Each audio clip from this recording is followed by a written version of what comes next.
The 1986 movie Wildcats was a fish-out-of-water comedy about a woman taking over as the head coach of a ragtag high school football team. As one review read, it's about a team nobody wants to coach, stuck with a coach nobody wants to hire. 36 years ago, that was pretty much how female football coaching was viewed. In the years since, we've seen doors open and attitudes change. This NFL season started with an unprecedented 15 female coaches. The same changes can be seen in college football, albeit a bit slower. With about 3,000 assistant coaching jobs out there in Division I, there are just a handful who are held by women. We caught up with two who know there needs to be a first to have the next. And we went to find out how they were able to break through.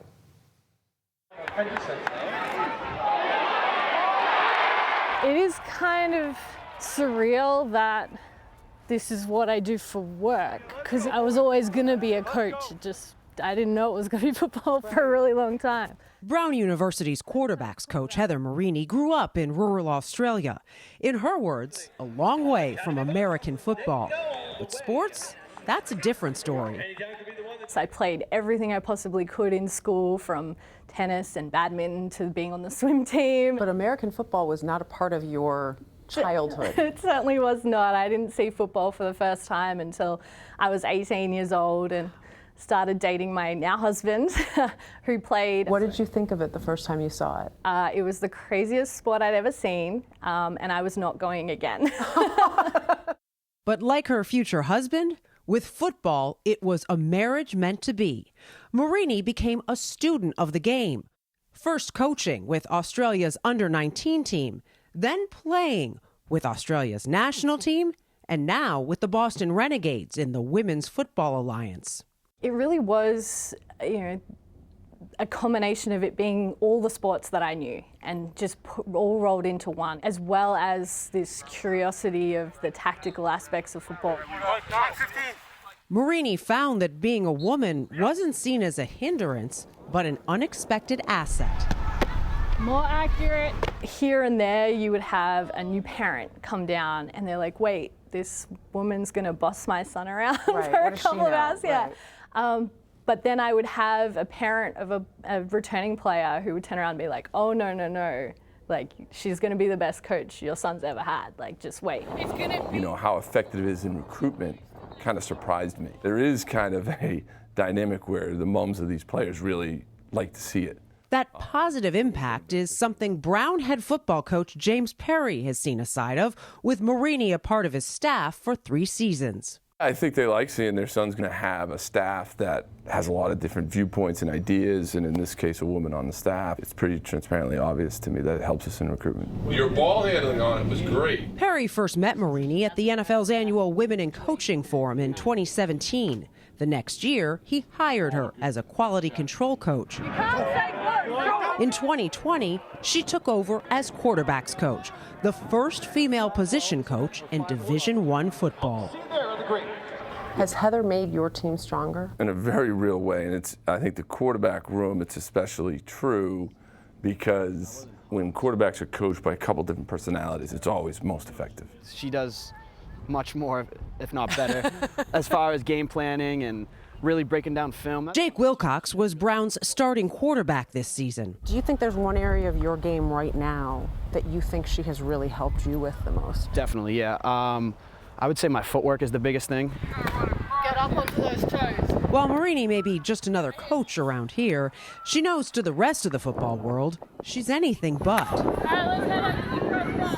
The responsibility I have in my role to show that women can do this job and be successful at it is, it's a lot. But I know that because I'm the first, there'll be more after me, and there'll be a lot of women, that have this opportunity, if I can do a great job.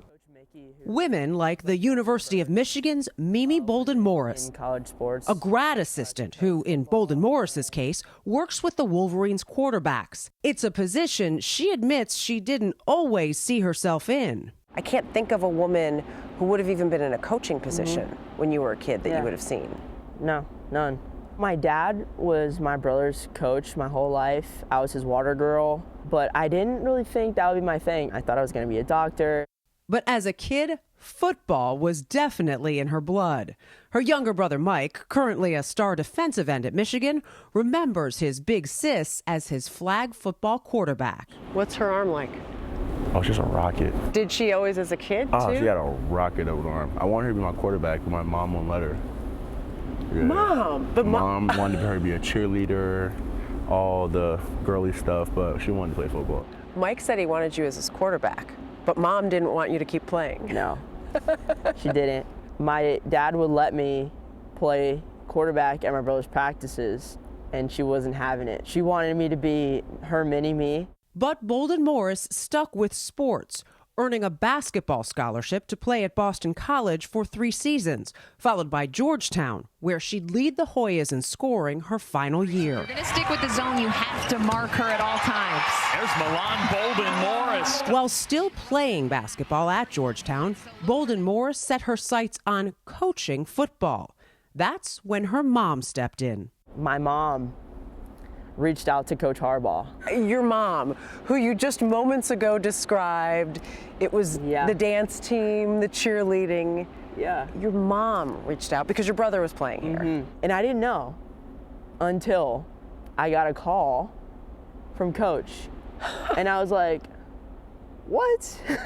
After like a bunch of conversations, kind of testing my knowledge, seeing what I was doing at Georgetown, and he asked me to be the GA, and I was like, oh my gosh, I was so speechless. And I mean, here I am. Michigan head coach Jim Harbaugh remembers the calls. He says Bolden-Morris stood out for her work ethic and drive to get in the game.